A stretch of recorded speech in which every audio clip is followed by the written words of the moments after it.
Download detailed ebooks of houses in India with technical plans and fact files.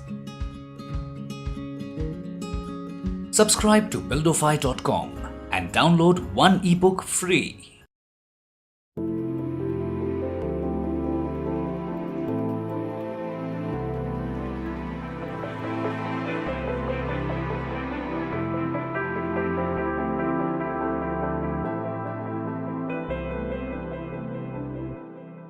I'm Puran Kumar and I'm the principal at Studio PKA. It's a 25-year-old practice which has been working on various projects through these 2.5 decades. We've been working on corporate projects and high-end residential projects, some villas and some bit of retail work as well.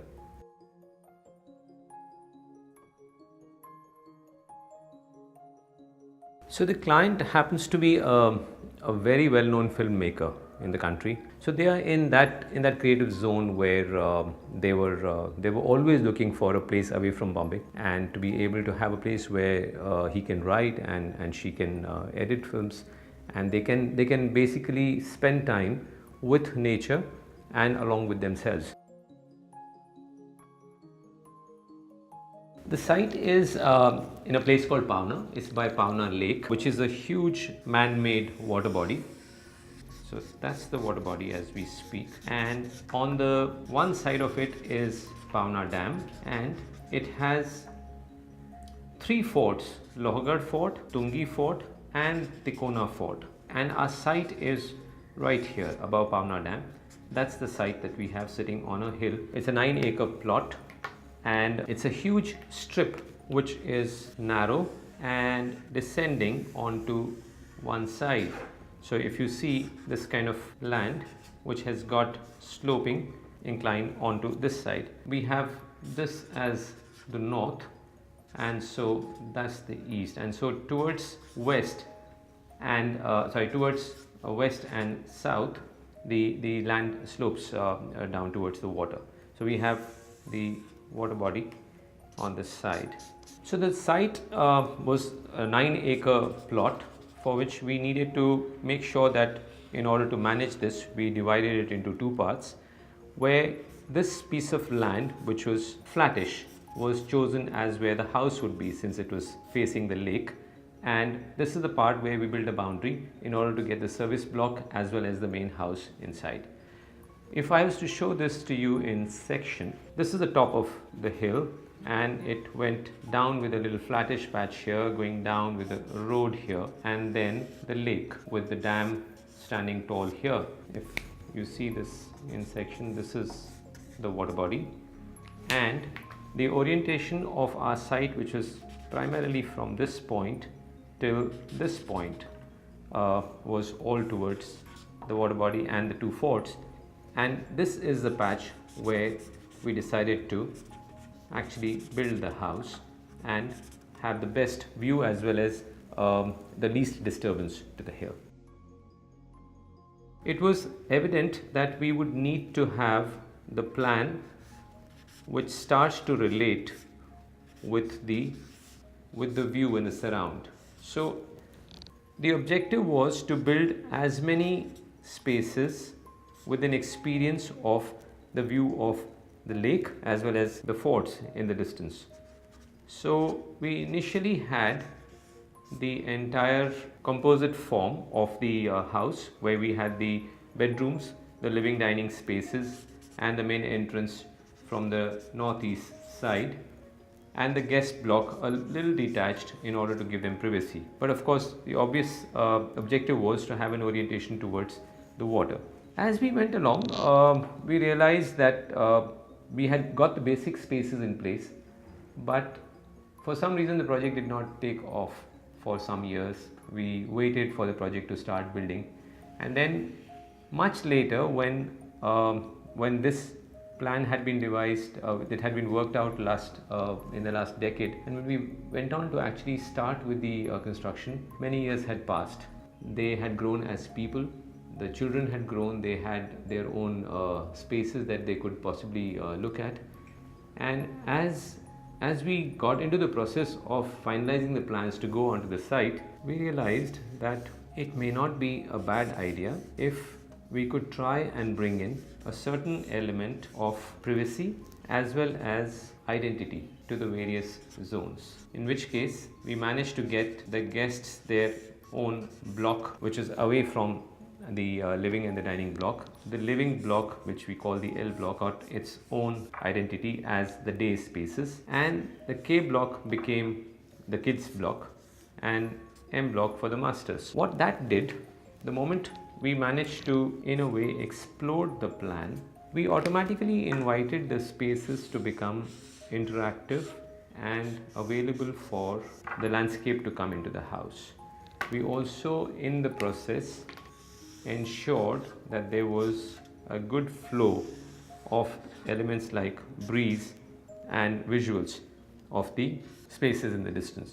So this automatically brought, apart from the cross ventilation from within the blocks, it ensured that in between the blocks also we had plenty of space and sky to come in. This is where we brought in the elements, the natural elements into the design.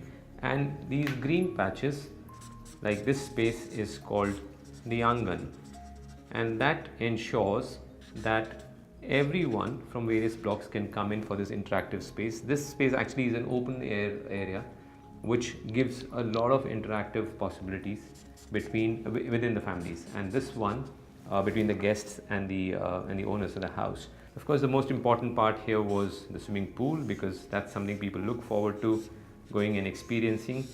We eventually created the swimming pool in such a fashion where it had the infinity feel to it. It had a relation with the water in the distance, the Pavana lake water, and of course it also had the collection, the water collection, in order to get it repumped. So that completed the entire form.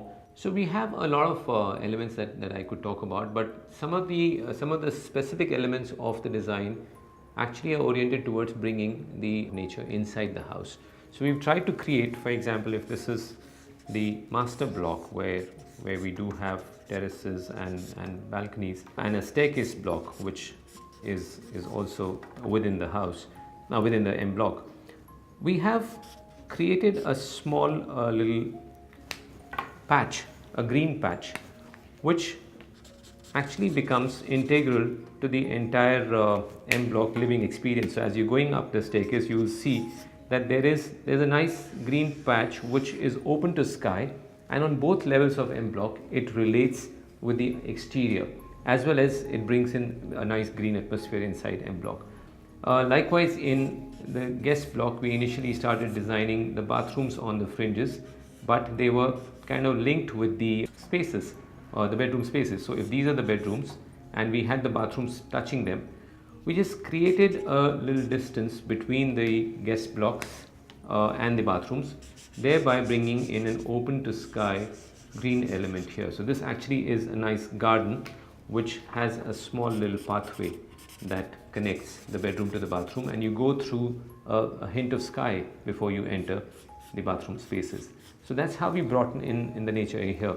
Actually, also in the living area, we have an area which of course relates with the water on this side and the hill on the side above, but in order to create some sort of cool patch, there is a lotus pond that's been created right behind L block, which is seen from the powder room and the rest of the spaces behind, in order to give this entire area a nice natural feel.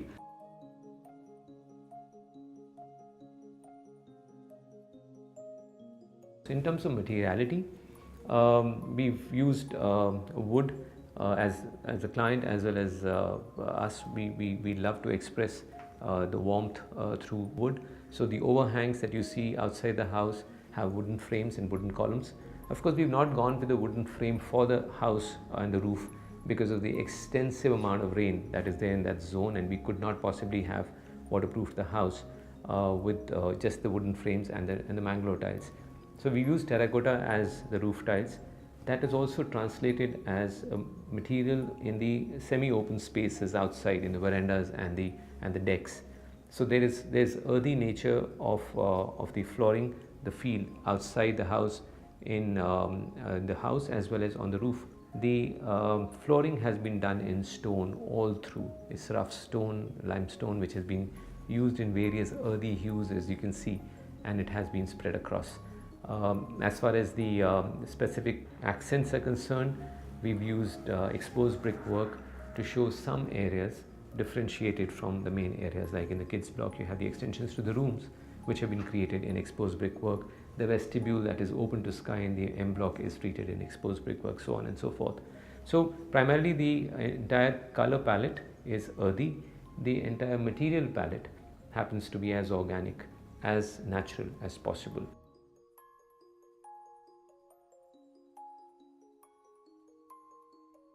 When we enter this space, you will certainly sense a sense of space. It's not like a city house or a house close to the city which doesn't let you breathe. It's the kind of space that lets you breathe. You suddenly see there's a sense of volume around you. In fact, as you are accessing the house after you're dropped off at a point, you don't go up to the house, you don't go up to the main entrance of the house. The whole idea of G block being detached from L block was that as soon as you come to that point, you can't help but look left, because there is the grand Pavana lake, the water is looking at you, and you have the fort framed in that walkway between G block and L block.